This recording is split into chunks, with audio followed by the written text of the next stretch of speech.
Mesdames, Messieurs, bonsoir et bienvenue au journal. D'abord, les titres de cette édition du 20h sur CamNews 24. Célébration de la 43e édition de la fête du 20 mai. Le peuple interroge la problématique de l'unité nationale. Entre mythe et réalité, au chantier inachevé, il a donné son avis sur la question ce jour à Douala. 17 mai 2014, 17 mai 2015, il y a un an que le chef de l'État, Paul Biya, déclarait la guerre à Boko Haram.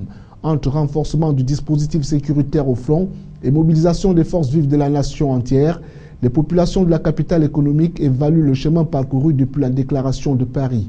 Et puis sport, football, 15e journée de la phase aller, le TKC de Yaoundé, UMS de Loum et Njala Kwan Sport Academy de Limbé, toujours confinés au bas du classement. Voilà pour les titres. Si vous nous rejoignez à l'instant, vous êtes sur CamNews 24 et c'est l'heure du journal. Le Cameroun célèbre chaque 20 mai la fête de l'unité nationale, une date qui renvoie à la création de l'État unitaire, mais aussi à la célébration de l'unité nationale pensée par les pères fondateurs du Cameroun indépendant. Au moment où la nation tout entière s'apprête à souffler sur la 43e bougie de cette unité, la rédaction de CamNews 24 s'est chargée de remonter l'histoire et ressortir les faits saillants ayant conduit à la création de l'État unitaire et à la célébration de cette fête de l'unité. L'histoire se raconte dans cet élément.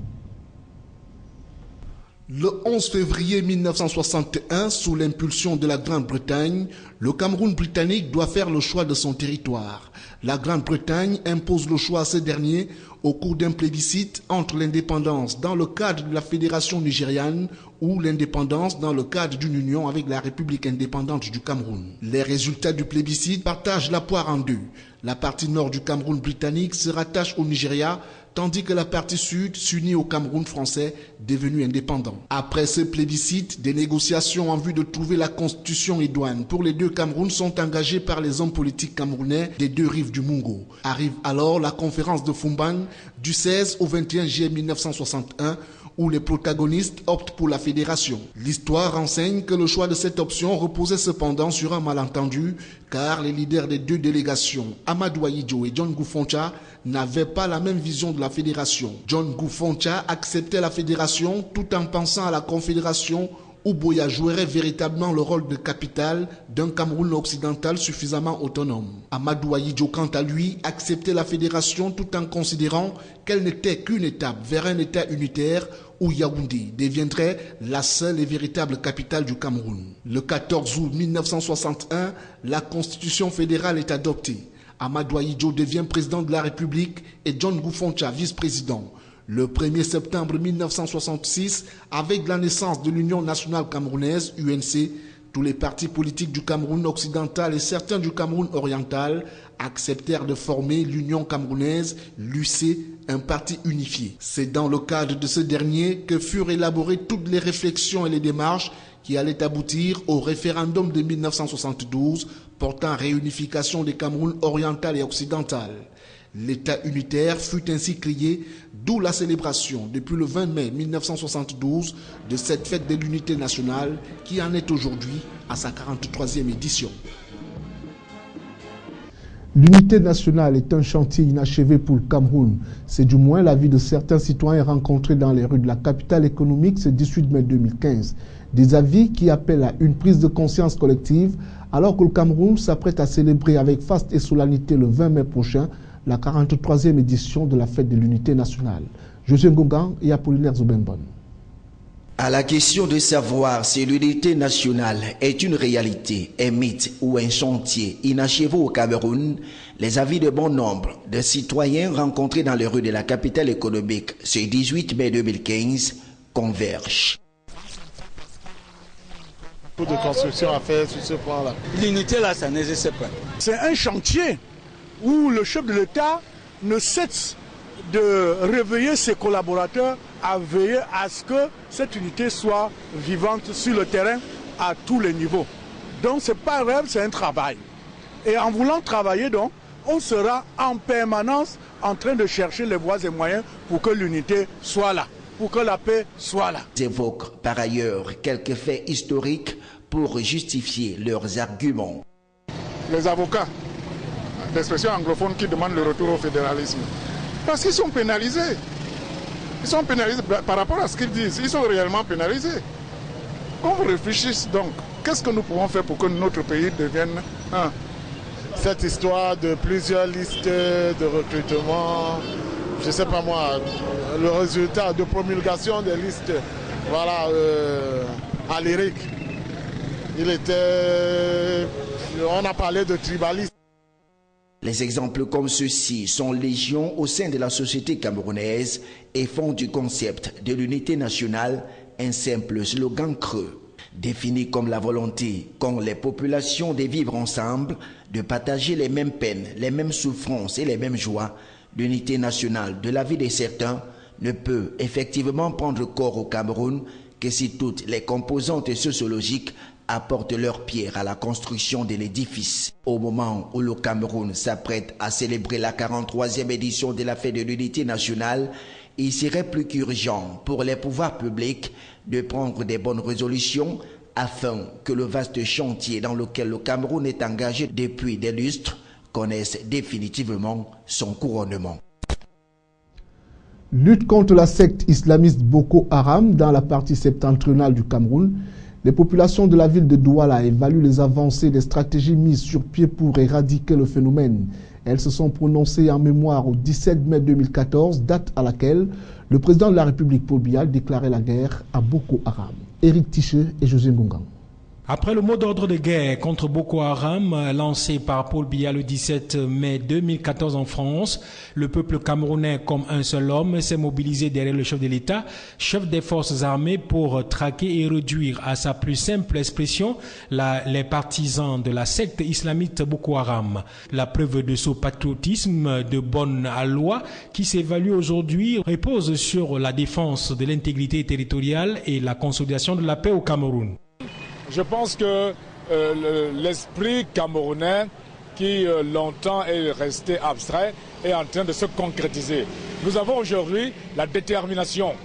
La détermination, vous voyez avec quelle détermination les Camerounais agissent aujourd'hui pour soutenir leur armée. Vous voyez la détermination avec laquelle l'armée même se bat pour défendre nos frontières. Regardez la détermination même du chef de l'État. C'est d'abord lui qui, pour la première fois, a utilisé le mot guerre. Ça, c'est un mot qui longtemps est resté abstrait. Mais depuis un an, ce mot est devenu une réalité et il a développé la détermination, il a développé l'amour pour la patrie, il a développé le sentiment de l'intégration nationale. Et aujourd'hui, quand on observe le vécu des Camerounais, eh bien, vous voyez, les frontières même ethniques, tribales, tombent aujourd'hui. Pour certains, l'appui de l'armée tchadienne combattant aux côtés des soldats camerounais est salutaire au vu des résultats enregistrés sur le terrain. Et pour davantage éliminer la corruption et autres fuites d'informations, un accent particulier doit être mis sur la rotation perpétuelle des troupes. C'est le Camerounais qui trahit le Camerounais. S'il marche changement des troupes dans l'ensemble de tous les thèmes nord, après une semaine, on peut avoir le chef des bataillons. Il finira par éradiquer tout le Boko Haram. Et bon courage, Monsieur le Président Paul Biya. Bien que l'unité nationale soit, selon une certaine opinion, loin d'être une réalité au Cameroun, la guerre lancée contre Boko Haram a brisé les barrières ethniques, politiques et religieuses. Tous les Camerounais se sont engagés à cette bagarre, de près ou de loin. Ceux qui ont financé, ceux qui prient pour la paix, hein, ceux qui donnent de quoi, de la nourriture pour ceux. Ouais, ça veut dire que tous les Camerounais ont pris acte de la paix. Même s'il n'y a pas une unité en tant que telle, les gens ont cette envie de la paix. Pour la protection de leurs biens, des biens de tous les Camerounais, parce qu'au Cameroun, c'est chaque famille qui a des biens. Ces biens n'ont pas été construits par la colonisation à une famille. Vous voyez, donc tout le monde est conscient que cette bataille, il faudrait que ça arrête. On peut donc dire sans risque de se tromper que beaucoup a été fait dans le sens de l'éradication de Boko Haram, tel que souhaité par les chefs d'État de la sous-région réunis à Paris le 17 mai 2014. Mais seulement la vigilance reste de mise en ces temps où tout semble aller pour le mieux. Dans la région de l'extrême nord, les chrétiens de la mission du plein évangile district de Maroua prient pour la paix et la stabilité au Cameroun. Ils ont réitéré cet engagement lors de la tenue de la convention du district qui vient de se tenir du 15 au 17 mai à Maroua, placée sous le thème « Avancer avec Dieu dans la plénitude du Saint-Esprit ». Le reportage de Célestin Tabouli de Camnews 24 Maroua. Avancer avec Dieu dans la plénitude du Saint-Esprit. C'est le thème qui sanctionne la convention des districts organisée par la mission du plein évangile de Maroua. Un thème qui, selon les organisateurs, interpelle les chrétiens à mener une vie de sanctification, d'intégrité et de consécration afin de laisser le Saint-Esprit se manifester pleinement dans la vie de ses enfants, de l'Église et dans celle de la nation. Et le but de la mission, c'est que le plein évangile doit avancer. Là où le nouveau bureau a trouvé la mission de plein évangile, il voudrait donc passer cela une autre étape, une étape suivante. Et c'est pourquoi nous avons donc choisi ce thème, parce que nous voulons aussi progresser avec Dieu dans le district de Maroua et progresser avec Dieu dans tous les domaines. Nous voulons avancer dans la puissance de Dieu pour que chaque membre soit baptisé du Saint-Esprit et qu'il vive les dons du Saint-Esprit et le fruit du Saint-Esprit. Débuté depuis le 15 mai dernier, c'est ce dimanche 17 mai que cette grande rencontre spirituelle a vu son apothéose à la chapelle siège du district logé au quartier Pitoiré. À l'occasion de cette grande messe annuelle, les chrétiens ont réitéré leur engagement à soutenir le chef de l'État ainsi que les forces de sécurité engagées sur les différents fronts pour combattre la secte Boko Haram. Un engagement qui intervient après qu'ils aient passé 30 jours de jeûne et de prière en faveur du Cameroun et des autorités placées à la tête de cette nation. La mission du plein évangile, particulièrement le district de Maroua, a observé un mois de jeûne et de prière pour soutenir, n'est-ce pas, notre chef d'État et prier également pour nos soldats qui sont au front. Nous avons prié et on a vu vraiment le résultat parce que juste après notre jeûne, les choses ont changé positivement sur les frontières. Donc, pour cette édition, l'on a vu une très forte mobilisation des chrétiens venus des 4 coins du district de Maroua. Pendant 3 jours, ils ont reçu des enseignements bibliques à travers des sous-thèmes variés afin de leur permettre de bâtir une vie chrétienne conforme aux préceptes bibliques. Des moments de recueillement, de louanges, d'adoration et de prières intenses ont été également ponctués tout au long de ce programme. Je suis vraiment satisfait parce que la présence des chrétiens à cette convention me réjouit parce qu'on n'a jamais eu une convention de ce genre et la foule a été très grande. Et je me réjouis pour ce que le Seigneur a fait dans cette convention. Je suis très content pour cela. En prenant rendez-vous pour l'édition prochaine, les chrétiens ont été invités à demeurer dans des moments d'intercession pour que la paix et la stabilité du Cameroun, et plus singulièrement celle de la région de l'extrême nord, soient restaurées. Et nous voici en sport. Processus électoral à la FECAFOOT, encore un verdict contre le comité de normalisation. La Chambre de conciliation et d'arbitrage du Comité national olympique et sportif camerounais a rendu la sentence vendredi dernier au sujet de l'affaire qui opposait les présidents de ligues régionaux et le comité de normalisation. On en parle avec Michel Ateba. Pour la Chambre de conciliation et d'arbitrage du Comité national olympique et sportif camerounais, le professeur Joseph Owona, président du comité de normalisation, a eu tort de nommer récemment les présidents des comités régionaux et départementaux de normalisation. Il fallait tout simplement laisser les exécutifs de 2009 assurer les affaires courantes jusqu'aux élections des futurs exécutifs.